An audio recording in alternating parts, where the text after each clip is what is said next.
যদিও ডোমেন এবং হোস্টিং এই বিষয়টি অনেকের কাছেই পুরাতন, কারণ আপনারা যারা মোটামুটি ইন্টারনেট ঘাটাঘাটি করছেন বা ওয়েবসাইট নিয়ে একটু ঘাটাঘাটি করেন, তারা সবাই ডোমেন এবং হোস্টিং এই দুটি নাম শুনেছেন। তো এই লেসনে আমি বিষয়গুলো পরিষ্কারভাবে তুলে ধরার চেষ্টা করব।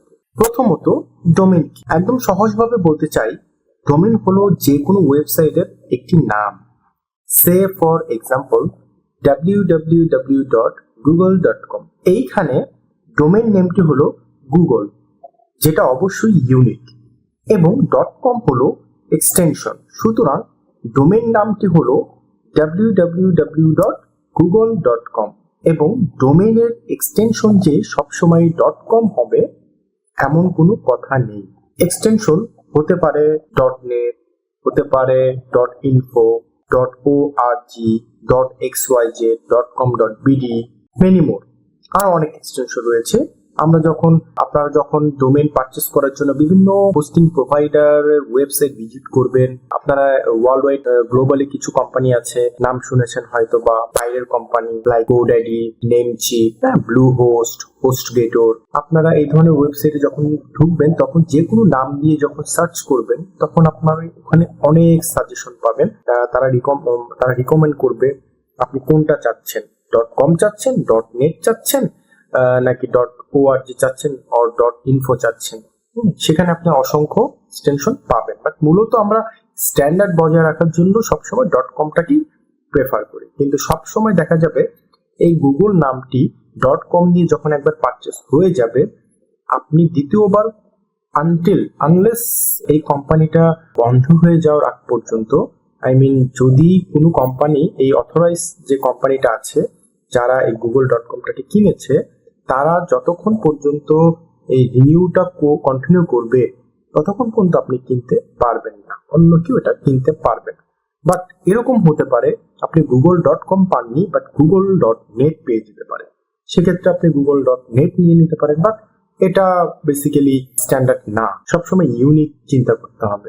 সো এখন চলুন দেখি হোস্টিং কি। ধরুন আপনি ডোমেন কিনেছেন, কিন্তু ডোমেন কিনলেই আপনার ওয়েবসাইটটি কেউ দেখতে পারবে না, কারণ আপনার ওয়েবসাইটটি ভিজিবল করার জন্য ডিজাইন ফাইল থাকবে, like HTML, PHP, video, images ইত্যাদি নানা ধরনের অসংখ্য কন্টেন্ট এবং ফাইল আপনার ওয়েবসাইটের ব্যাকএন্ডে থাকবে, কারণ এই ব্যাকএন্ডের এই ফাইলগুলোই ভিজিবল হয়ে আপনার ইউজারের কাছে চলে যাবে যখন আপনি ডিজাইনটি কমপ্লিট করবেন। তো এই ফাইলগুলো রাখার জন্য একটি জায়গা আপনার দরকার, যেমনটা আমাদের মোবাইলের ভিডিও, পিকচার রাখার জন্য আমরা মেমোরি কার্ড ইউজ করে থাকি, এবং আপনারা জানেন বর্তমানে অ্যান্ড্রয়েড এবং যত ধরনের ফোন আছে এই ফোনগুলোতে আপনারা মেমোরি পেয়ে থাকেন 64 জিবি or 128 জিবি। কেন আমরা 64 বা 128 জিবি প্রেফার করি? মোবাইলটা হচ্ছে, মোবাইলের ভিতরে যে ডাটাগুলো আছে সেই ডাটাগুলো রাখার জন্য ডেফিনেটলি একটা স্টোর বা একটা স্পেস দরকার। ঠিক তেমনটাই এই ওয়েবসাইটের ক্ষেত্রে। ঠিক একইভাবে আপনার ওয়েবসাইটের এই ডাটাগুলো, ফাইলগুলো এমন একটি পিসিতে রাখতে হবে যেটা 24/7 ওপেন থাকবে, তখনই আপনার ওয়েবসাইটটি ভিজিবল হবে ইউজারদের কাছে।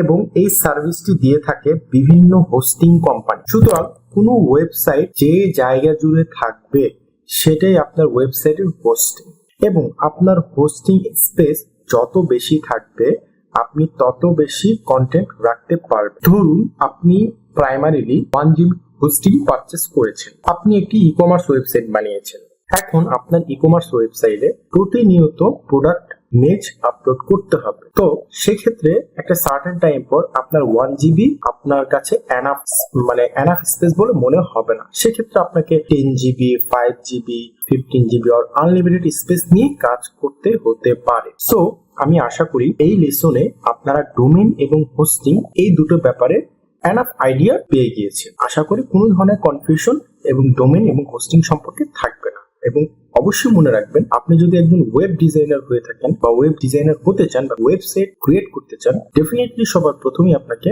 ডোমেন এবং হোস্টিং পারচেস করতে হবে। তো চলুন আমরা আমাদের পরবর্তী লেসনে চলে যাব।